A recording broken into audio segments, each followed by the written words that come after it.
March 20th, 2025. High above the Red Sea, a formation of small drones broke through the horizon. Fast, low, and headed straight for a key U.S. Navy corridor.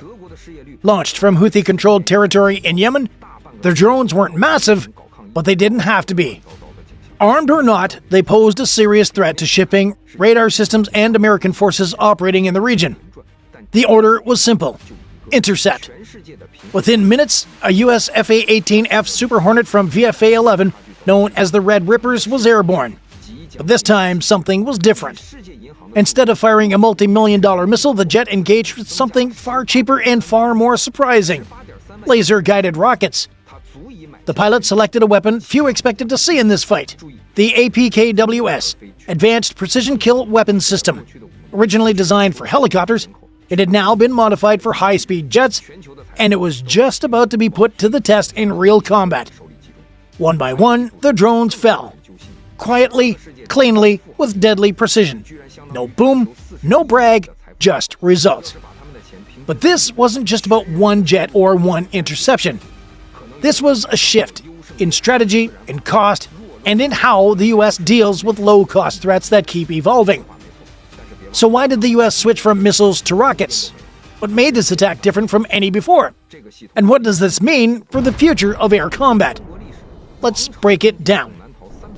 The moment the F-18F locked onto its target, the tone of the engagement changed.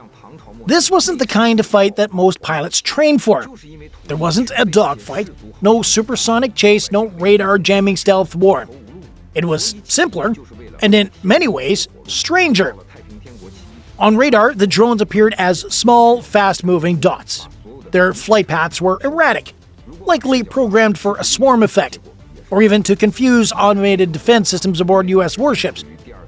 But the Super Hornet wasn't relying on shipboard defenses this time. It had its own solution.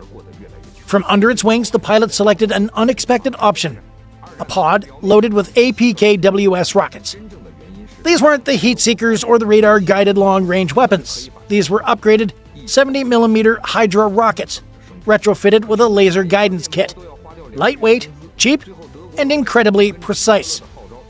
With the drone locked in on the targeting system, the pilot engaged. The first rocket launched cleanly, streaking through the sky with a controlled, almost silent burst. It didn't explode like a Sidewinder or leave a trail of smoke like a Tomahawk. It simply connected. Target down.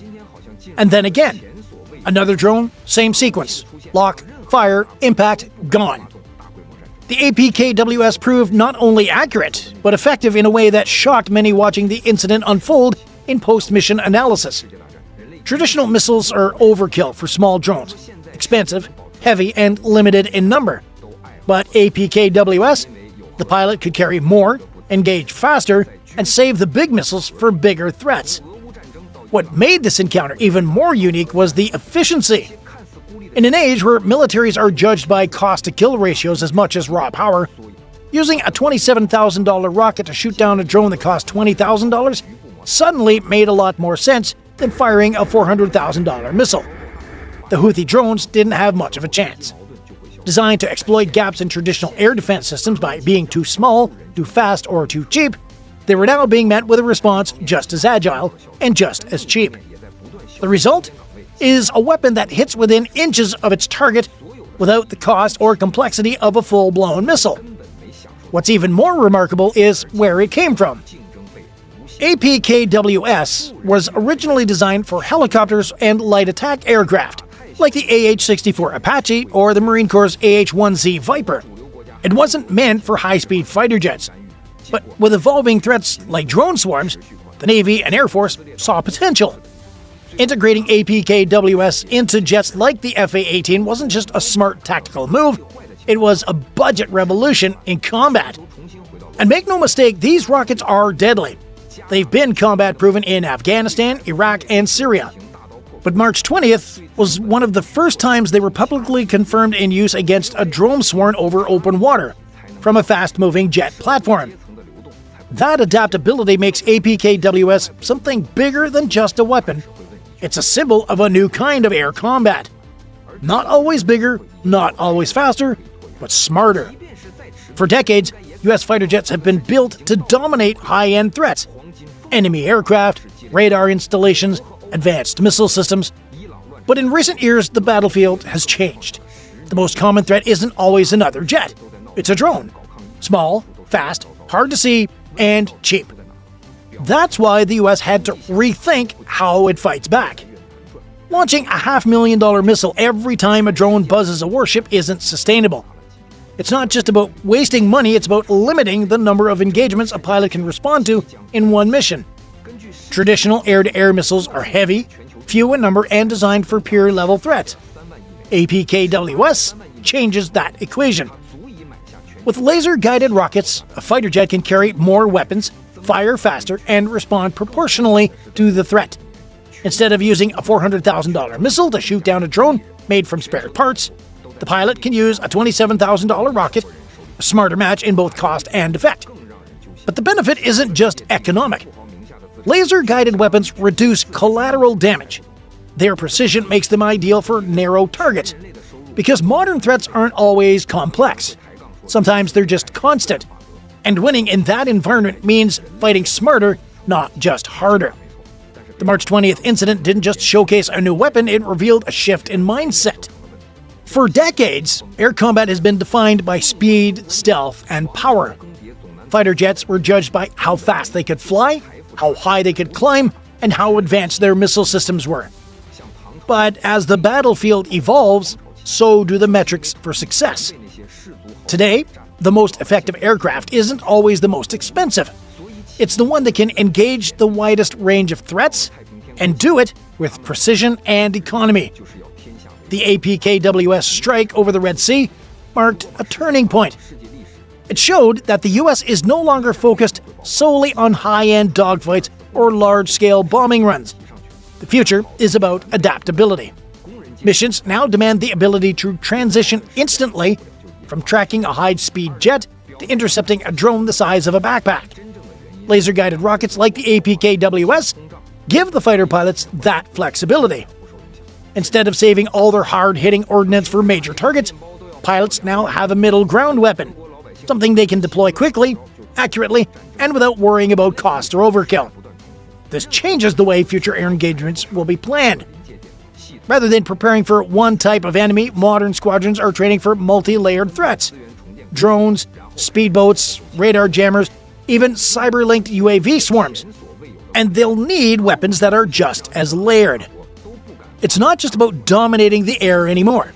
It's about managing the airspace, controlling the tempo, limiting the risk, and maintaining strategic overmatch without unnecessary escalation. The US military knows the next conflict won't look like the last. And the pilots flying today's missions, they're training for a future where every trigger pull counts, not just tactically, but financially and politically. The laser-guided rocket is no longer a niche tool. It's a frontline choice. And that choice is shaping the way America flies. When a US jet takes out enemy drones with laser-guided rockets, it's not just a tactical win, it's a strategic message. And that message travels far beyond the Red Sea. To the Houthis, the March 20th interception wasn't just a setback, it was a reality check. For years, they've exploited gaps in traditional defense systems. Their drones are cheap, mobile, and easy to launch from remote locations. They've used them not just for surveillance, but for strikes on commercial ships, oil infrastructure, and even Allied naval vessels. Their strength has always been in cost versus disruption. Spend $10,000 on a drone, force the enemy to spend $500,000 to stop it, but this time the equation flipped. With APKWS, the US matched the low-cost strategy without sacrificing precision or control. And that throws a wrench into the Houthis' playbook. Proxy forces like Hezbollah, Iranian-backed militias, and even non-state drone operators around the world are watching closely. These groups rely on swarm tactics and asymmetrical pressure to stretch Western resources. The US answer wasn't bigger bombs, it was smarter ones. The kind of strike that sends a global signal. You can go right ahead and swarm us with drones, but we're ready, and it won't cost us millions to stop you either. That changes the risk-reward ratio for groups who've long assumed that the US wouldn't respond unless provoked in a major way. It also has implications for state actors, especially Iran. Tehran has supported and supplied drone technology to the Houthis, betting that cheap aerial harassment could tie down U.S. assets and project regional power. But now, the return on that investment looks weaker. A single F-18F with low-cost precision weapons was able to neutralize multiple threats without needing a carrier strike, a drone swarm of its own, or a prolonged engagement. That kind of efficiency makes escalation far less attractive for U.S. rivals, and more dangerous for the proxies who carry out the dirty work. And let's not forget America's allies. Nations in the Gulf, East Africa, and even in the Indo-Pacific have watched the U.S. responses to drone threats with growing interest. The use of APKWS demonstrates a flexible toolkit, one that can be scaled, adapted, and deployed quickly. It's not just about protecting ships. It's about defending credibility, the promise that threats will be met proportionally, but decisively. In that way, the March 20th incident wasn't just a military footnote. It was a strategic broadcast heard loud and clear across the region and far beyond. The March 20th encounter didn't end when the last drone went down. In many ways, it was just the beginning. Because what happened over the Red Sea wasn't just a victory, it was a test run, and one that passed with flying colors.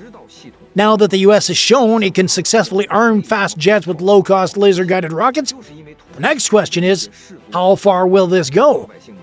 Expect to see more U.S. aircraft, F-18s, F-16s, even A-10s, equipped with APKWS for quick, efficient strikes against small, mobile threats.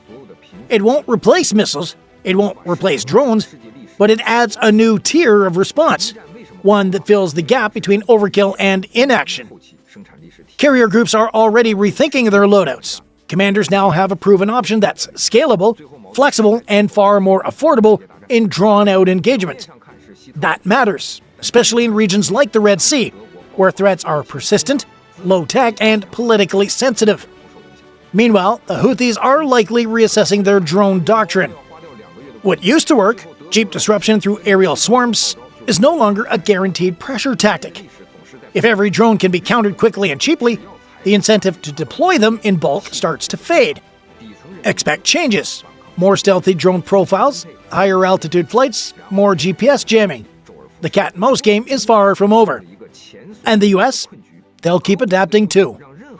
This kind of flexible firepower plays well into evolving military doctrines like distributed lethality and adaptive force packaging. It means smaller units can operate independently, with the right tools to handle fast-developing threats, without always waiting for top cover or missile authorization. The takeaway here is clear. Modern warfare isn't about sheer power anymore. It's about precision, cost, and tempo. And thanks to weapons like the APKWS, the US just proved it can win on all three fronts: faster, smarter, and without breaking the bank. A single US jet, a swarm of drones, and a weapon system that no one expected to see in the fight. March 20th wasn't about overwhelming force. It was about outsmarting the threat. Quickly, precisely, and without wasting a single shot. Laser-guided rockets like the APKWS are changing the rules. Not just for pilots, but for commanders, strategists, and anyone watching how modern warfare is really being fought. Because in this new era, the side that can adapt fastest often wins before the next move is made. So what do you think? Is this the future of air combat, where cheaper, smarter weapons do the job missiles once did? Or is this the beginning of another arms race between drones and the systems designed to destroy them? Let me know your thoughts in the comments. And if you want to go one step further and support the channel directly, join the fleet. You'll get loyalty badges, priority replies, and help us bring more real naval stories to the surface. Click join on our channel page and step aboard. Thanks for watching, and as always, stay sharp, stay informed, and keep watching the skies.